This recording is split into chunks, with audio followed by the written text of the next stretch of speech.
Hi guys. All right, here we go. Matilda again. The hat and the super glue. Mmm.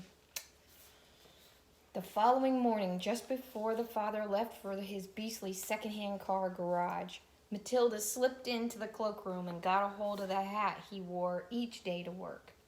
She had to stand on her toes and reach up as high as she could with a walking stick in order to hook the hat off the peg. And even then, she only just made it. The hat itself was one of those flat-top pork pie jobs with Jay's feathers stuck in the hat band, and Mr. Wormwood was very proud of it. He thought it gave him a rakish, daring look, especially when he wore it at an angle on with his loud checkered jacket and green tie. Matilda, holding the hat in one hand and a thin tube of superglue in the other, proceeded to squeeze a line of glue very neatly around the inside rim of the hat. Then she carefully hooked the hat back on the peg with the walking stick.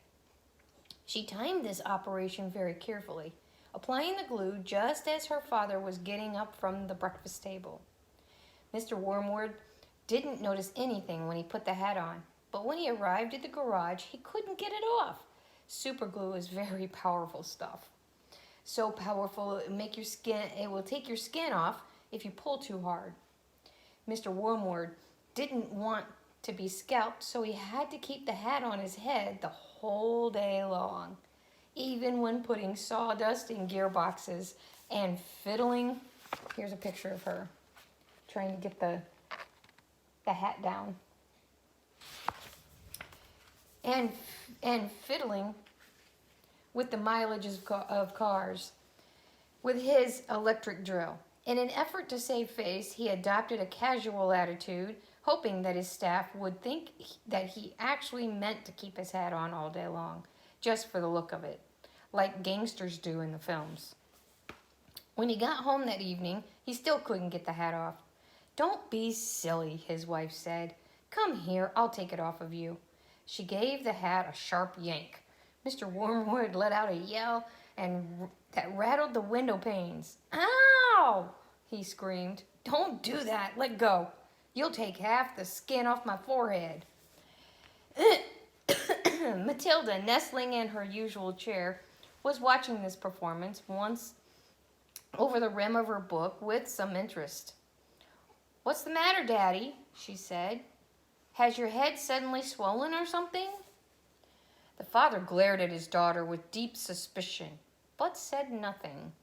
How could he? Mrs. Wormwood said to him, "It must be superglue. It couldn't be anything else. That'll teach you to go playing around with nasty stuff like that. I expect you were trying to stick another feather in your hat." "I haven't touched the flamin' stuff," Mr. Wormwood shouted. He turned and looked again at Matilda, who looked back at him with large, innocent brown eyes. Mrs. Wormwood said to him, "You should read the label on the tube before you start messing with dangerous products. Always follow the instructions on the label." "What in heaven's name are you talking about, you stupid witch?" Mr. Wormwood shouted, clutching the brim of his hat to stop anyone trying to pull it off again. "Do you think I'm so stupid I'd glue this thing to my head on purpose?"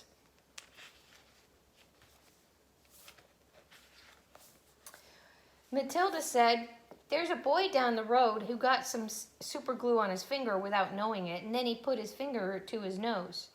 Mr. Wormwood jumped. "What happened to him?" he sputtered. "The finger got stuck inside his nose," Matilda said, "and he had to go around like that for a week. People kept saying to him, 'Stop picking your nose,' and he couldn't do anything about it. He looked an awful fool." "Serves him right," Mrs. Wormwood said. "He shouldn't have put his finger up there in the first place. It's a nasty habit. If all children had super glue put on their fingers, they'd soon stop doing it." Aren't the pictures great? Matilda said, "Grown-ups do it too, Mommy. I saw you doing it yesterday in the kitchen." "That's quite enough from you," Mrs. Wormwood said, turning pink. Mr. Wormwood had to keep his hat on all through supper in front of the television. He looked ridiculous, and he stayed very silent.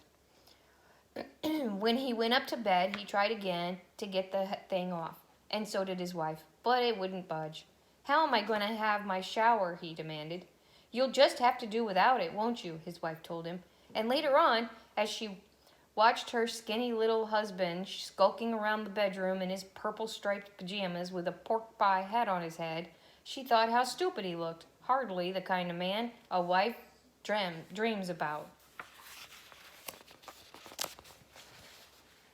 There's a picture.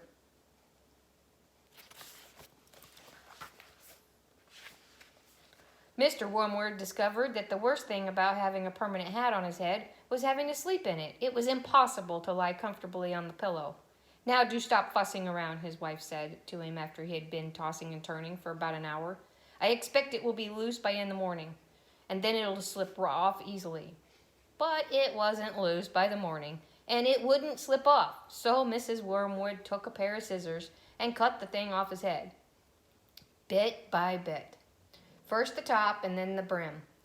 Where the inner band had stuck to the hair all around the sides and back, she had to chop the hair right off to the skin so that it would finish up with the bald, bright ring around his head, like some sort of monk.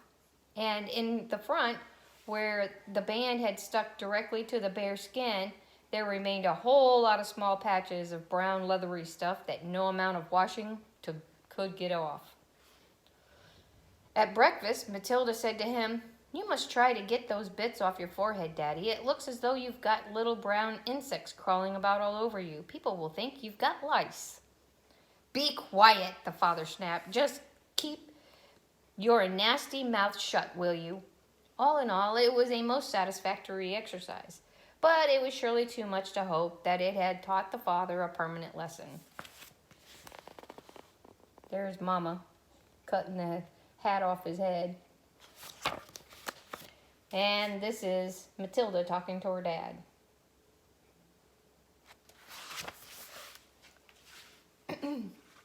So, I'll see you in a little bit. That is the end of that chapter. I'll see you soon. Wash your hands.